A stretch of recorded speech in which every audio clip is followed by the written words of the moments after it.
Yesu niwe wenyine waguhumana ibibembe kuko yaramubwiye ngo genda wibire muri Yorodani. Amaraso none Yorodani ni amaraso ya Kristo. Genda wibire mu maraso ya Kristo, amahoro yarabuze mu rugo rwawe azaza, bwaraguteye buzakuvaho, ubusambanyi bwawe bwakwizingiye buzagenda, amarira wariraga Yesu azayaguhoza, amoko wenda wabonaga yarananiye kukuvamo azakuvamo, agahinda wahoranaga kazagushiramo, ni wibira mu maraso ya Kristo nibwo uzikira ibibembe.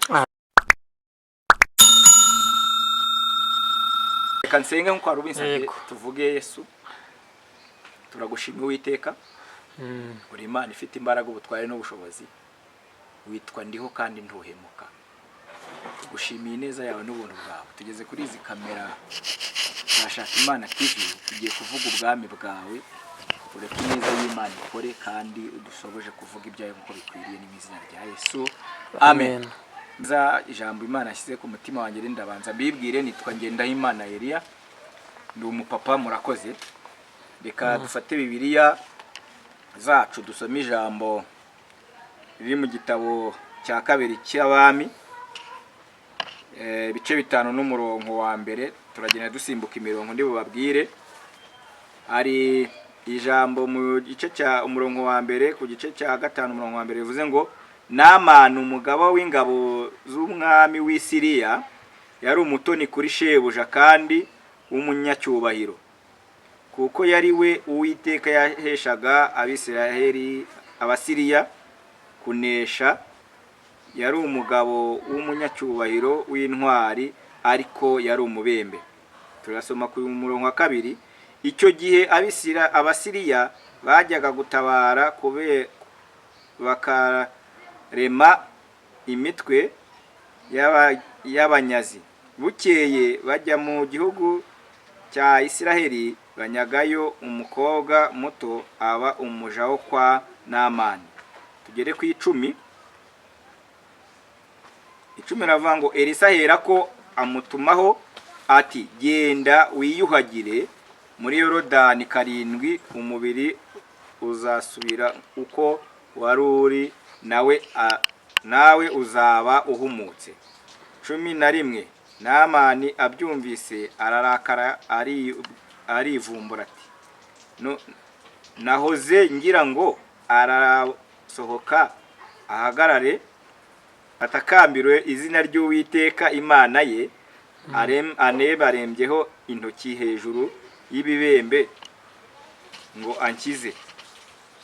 Dusome 13. Abagaragu be baramwegera baramubwira bati, databuja, iyo uwo muhanuzi ntuba wagikoze, kanswe kukubwira ngo iyuhagire uhumuke. Reka turekeraho turagenda dusoma andi magambo.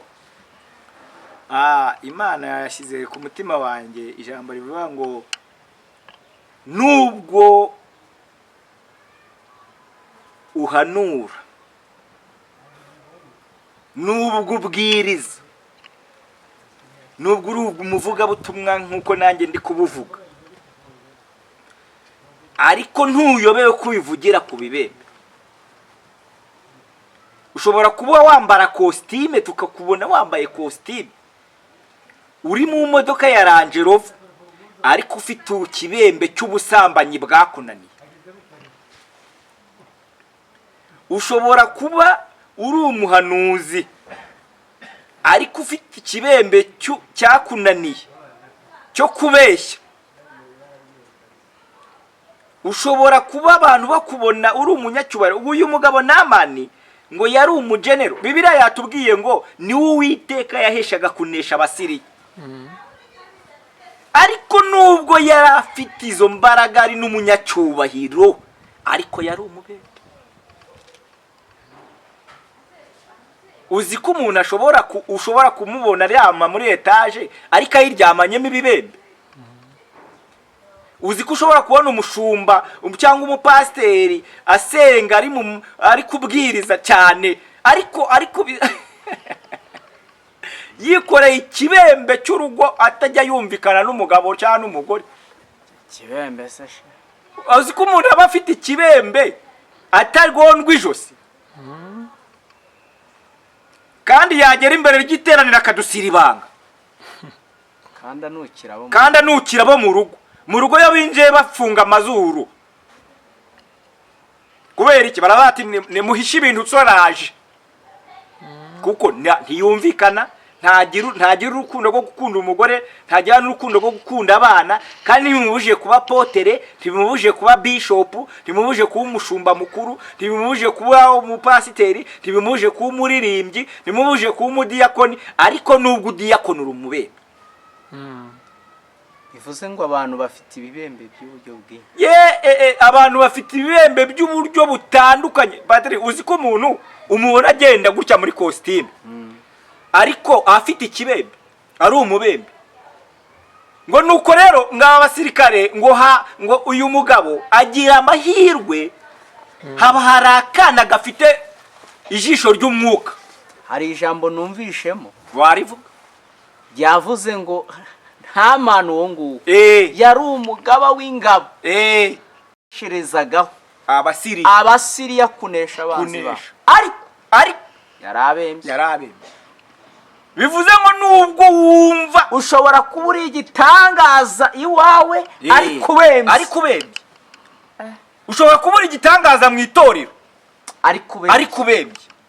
Reka we kugomeza kunzi. Ushobora kubura igitangaza mu muryango ari kubembye. Ushobora kuba abantu iyo batakubonye waje kuri mbavanga uyu munsi indirimbo zirapfa, ari kubembye uri umusambanyi. Uzi ko ari umuntu ujya muri korali, bagera muri korali bagiye gukagurya babona runaka dahari, bakumva uyu munsi indirimbo ziri bupfe. Kandi ikibazo cy'ababembe nuko biyiziye ibibembe baraniyemera nyine, azatinze azatebye kubera ko arabizi ko yadahari hari ibintu bitagenda, ariko nubiyobewe ko nubwo nawe wiyumvaho uwo mwuka, nyamara urabembye kuko ni wowe utagondwa ijosi, ni wowe utumvikana, ni wowe musambanyi bafite. Ariko uzi gutumirwa na korali yakubwiye ngo uzaze utubwirize mukozi w'Imana, imwuka yagusura ukabona namurozi, burya hari ibyaha bitagakwiye. Uzi kubona umuririmbyi uri umurozi. None se uzi ibibembe nyine biberaho mu matera, uzi ibyo bibembe nukira abantu. Reka Yesu rero yantumye ngo nze nkubwire ngo nubwo uzi ko ufite icyubahiro ko nta gihari, kuko nubundi ufite ibibembe, umubiri waratonyotse, mu mutima hawe haratonyotse. Hari abantu bafite ibibembe by'amagambo n'ishyari n'amatiku no gusenya, kubera uzi ko uri umukristo, none ni wowe uteranya abantu, ni wowe usenya abantu, umaze kubemba. Ngewe ndumva wanyegera tukavuga kuri ibi bibembe. Oya, ibi bibembe wanyegera tukavuga kuri ibi bibembe. Nyegera tuvuge kuri ibi. Uravuze ngo Namani umugaba w'ingabo z'Isiriya. Bibiliya usomye iratubwiye ngo yari umutware cyangwa se generali w'ingabo z'Isiriya, Uwiteka yanyuragamo kunesherezamo abanzi. Wongera ngo yari umugabo w'umunyacyubahiro. Ngo yari umunyacyubahiro nyine mu rugo rwe, mu gihugu, ariko yari umubembe. Kandi noneho turebe mu buzima bw'iki gihe cya none, dufite abantu bakomeye bashobora no kuba ari abahanga mu kubwiriza kukurusha.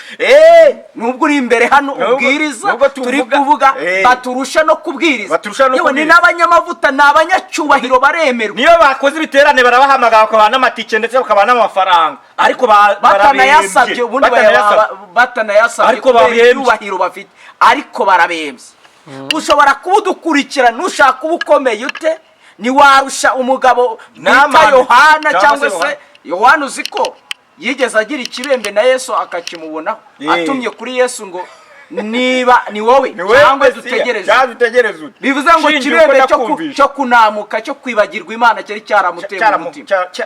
Yesu amutumaho abigishwa ati mugende mumubwire ibirimo gukorerwa, ibitangaza biri kuba mu myizira humuka. Hari abantu bafite ibibe kabona wowe impamvu tuvuze iri jambo, dushatse kuvuga ngo aba bantu bafite ibibembe reka tunabarangire. Hari gerega umuntu ashobora kubabwiriza ariko atazi n'uvura ibibembe. Wavuga uwo muntu uvura ibibembe uwo ari? Reka tubabwire Yesu avanaho ibibembe. Kabo ubwibone ufite, ababembe uzi ubwibone bagira ari.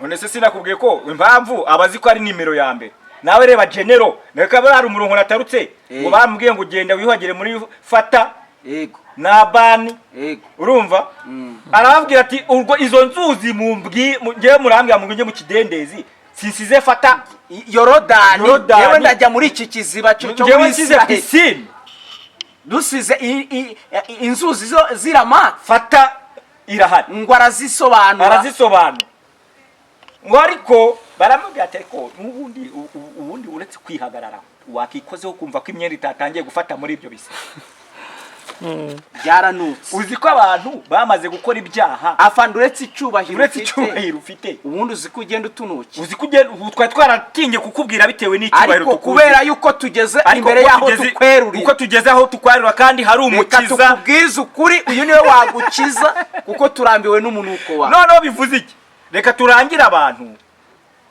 muri Yesu honyine niho ibibembe bikurirwaho kandi ibyo nabyo bisaba ngo kugira ngo biveho biragusaba guhura n'umuntu nawe wamenye Yesu ufite amavuta nkayo Elisa kandi ukaza uciye bugufi ubwibone bwawe ukabugabanya kwishyira hejuru kwawe nurata etaje siyo wa mbere utuze etaje ngo urumva utazaca bugufi ngo wubahe Imana ngo ufite etaje yurata vewiti cyangwa rangerofu siyo wa mbere uyitunze hari abarokore bazitunze bubaha Imana ku manywa na nijoro karitsiye iyo ariyo yose utuyemo nikuyeho kuri umubembe ibikuyeho kuri umubembe umva ikirere cyose waba urimo n'amashuri waba wariza yariyo yose nibikuyeho kubembye rero tuje hano kugira ngo tukumenyeshe uwagukuraho iki ibyo bibembe byawe nta wundi ni Yesu Kristo ukomoka mu rubyaro Rwanda twari tuje kubabwira ngo ibibembe uyu Namani nubwo ngo yarazi ko Elisa ari mu rebenje y'ibiganza akabona ahubwo akoresheje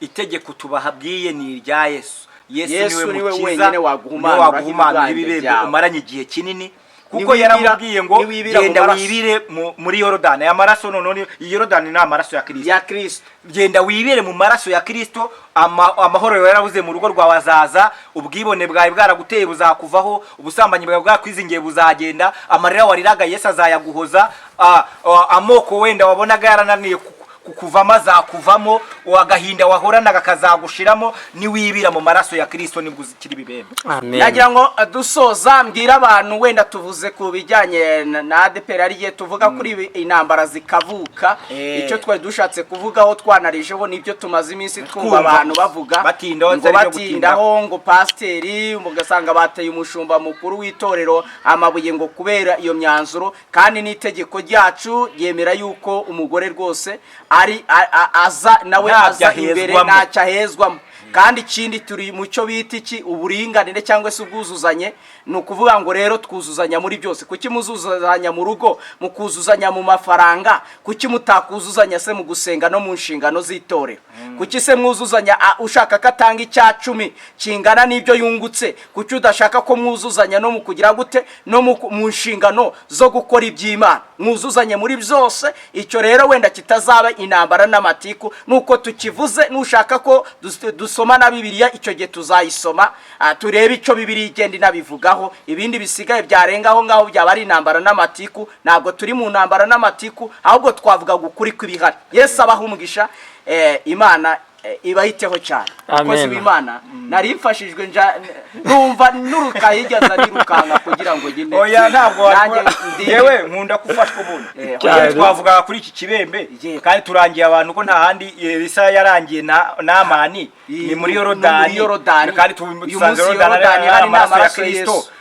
ngo ikibu cyo biro yavuze ngo yibiyemo za ncuro avama mfite umubiri nk'uw'umwana w'uruhinja yarahuza muri Kristo nawe uzahinduka mushya muri Kristo Bibiliya bango ibyari biguhetamishije ibya kera ngo birashira bizakuvaho yego murakoze Yesu abahumva wanasozenga dusoreze kugira ngo abantu bakunda dukurikira kuri Shaka Imana bagiye bafashwa n'ijambo Imana ibidushyizeho n'imizina ya Yesu bakunzi bashaka Imana Yesu abahumvisha n'izina Nzabandora amazina yanjye nitwa Nzabandora Patrick nari mfashijwe nanjye ndazi mwavuganaga n'ingenda Imana Elia murakoze Imana igumugisha Mana mu izina rya Yesu Kristo w'i Nazareti tumenye yuko ubwo Hamani umugaba w'ingabo z'Isiriya yari arwaye ibibembe akana k'agakobwa kari karanyazwe mu Bisirayeli kabwiye nyirabuja umuti ahantu uherereye, amubwira ko ari mu Isiraheli. Nibwo yagiyeyo ahura n'umuhanuzi Elisa nawe amurangira neza aho yakibira agacirira. Uyu munsi natwe twe tuje kurangira abantu bafite ibibembe by'indwara zitandukanye. Mwami Imana, tumenye ko nta handi bacirira mu maraso yawe, ni wowe uhumanuraho ubuhumane bwose n'ububi bwose n'ingorane n'amakuba yose, ni wowe ubikiza. Ariko tutirengagije ko n'abarwayi wakiza, tutirengagije ko ari n'abafite ingorane n'amakuba menshi wabasha gutabara. Turabasengeye ngo Umwuka Wera w'Imana aze muri bo, abakize, ababohore, bacire koka mu izina ry'uwaducunguye Yesu tubisabye twizeye, amen. Amen. Amen. Shalom, shalom, shalom. Amen.